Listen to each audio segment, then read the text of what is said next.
Pyeongchang, South Korea. Lee Ji-seol was in elementary school when her hometown, Pyeongchang, first applied to host the Winter Olympics. During a visit by Olympic officials, she recalled, her entire class lined up on a street to cheer and wave flags. Their enthusiasm notwithstanding, the bid hardly seemed promising. Located 50 miles from North Korea and the world's most heavily fortified border, Pyeongchang was known mainly as a mountain backwater that produced potatoes and cattle. The town center was a nondescript crossroads, going to seed with love motels and karaoke bars. The area boasted 2 ski resorts, but they struggled to muster enough snow to attract visitors. That first bid for the 2010 games failed, as did a second bid to host in 2014, but the International Olympic Committee finally gave Pyeongchang, population 43,000, the nod for the 2018 Winter Games, which open next week. It was a victory for those who never stopped believing in the obscure little town, one of the most unlikely hosts of the Games in Olympic history. The entire town was out dancing, Ms. Lee, 22, said of the day they heard the news. Before we started our Olympic campaign, few South Koreans, much less any foreigners, even knew we existed. Pyeongchang's obstacles were both economic and physical. It is one of the poorest places in Gangwon, South Korea's most isolated and least developed province, which shares a long border with the north. And though it is just 80 miles from Seoul, getting to Pyeongchang from the capital used to take hours on mountain roads that twist like a sheep's intestines, as the locals say. The provincial governor, Choi Moon-soon, called it the last place the government thought of when it thought of investment, adding, "We hoped an Olympics would change that." Even the town's name was a problem. Originally spelled Pyeongchang in English, it was often confused with Pyongyang, the capital of North Korea. So in 2000, the town added a letter, capitalized another and changed its name to Pyeongchang, though most foreign news agencies declined to use the capital C. Despite the rebranding, a Kenyan man registered to attend a United Nations meeting in Pyeongchang in 2014 made headlines after he flew to Pyongyang by mistake.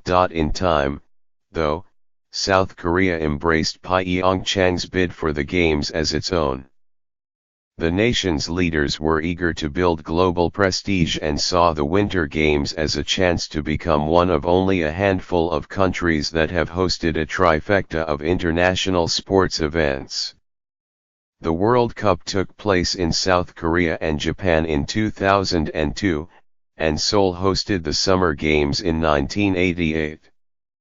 In a country where winter sports never quite caught on, only one other town with ski slopes, Maiju, was interested in hosting the Olympics. Pyeongchang edged it out for national support, perhaps because it sits in a province that has been a major electoral battleground. The government has poured $13 billion into the region, building a new bullet train and highway and 63 tunnels and 78 bridges to improve access to Pyeongchang from Seoul, as well as sporting facilities such as ice rinks and ski slopes. While some residents worried about the impact on local forests, support for the Olympic bid has been almost universal in Pyeongchang. A poll taken at the time of the first bid showed nearly 94% support, and it has not wavered. Many believe the area's future lies in bolstering tourism and are hopeful the Winter Games will help. The service sector already accounts for 70% of the local economy, in part because vacationers drawn to the province's scenic coast. But inland Pyeongchang has not really benefited. It's betting that the Olympics will change that. In lobbying for its bid, South Korea used to potential handicap Pyeongchang's proximity to the North Korean border, in a region bristling with troops and weaponry as a selling point. Holding the games in Pyeongchang, officials argued, would promote peace between two nations still technically at war. The North did agree to send 22 athletes to the games, and the two countries agreed to field a joint women's ice hockey team. A third of South Korea's 600,000 military personnel are based in Gangwon province. Many who were posted here as conscripts, all men in South Korea are required to serve about 2 years in the military, say they never want to see it again, so rugged are its hills and cold its winters. Suspicion of North Korea is deeply etched here, as nowhere else in South Korea. The mountainous border is scarred with barbed wire, tank traps, land mines, and guard posts. Hilltop loudspeakers blare K-pop songs daily toward the north, which counters by sending propaganda leaflets floating on balloons into the south. Dreams of easing tensions and reunifying with the north one day are also more acutely felt here than anywhere else in South Korea. Many older people in the area came from the north as war refugees, settling near the border in hopes of returning quickly once the Koreas were reunified.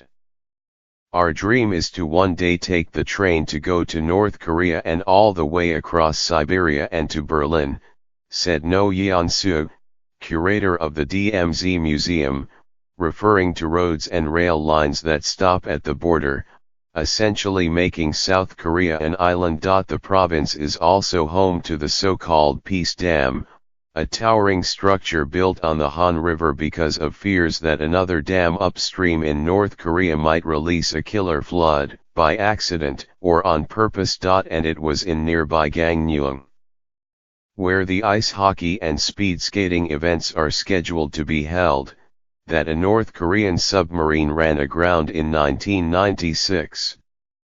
26 crewmen and agents spilled out, setting off a huge manhunt in the area. But Mr. Choi, the governor, shrugs off such concerns. Those of us who live here are not afraid of North Korea because the North, despite all its missile tests and bombast, doesn't have an ability to fight a war, he said. The economic output of his province, the South's poorest, he noted, exceeds that generated by all of North Korea. He added, the happiest thing about the Olympics is that when foreigners see the games taking place here, we can shake off our stigma as a dangerous place.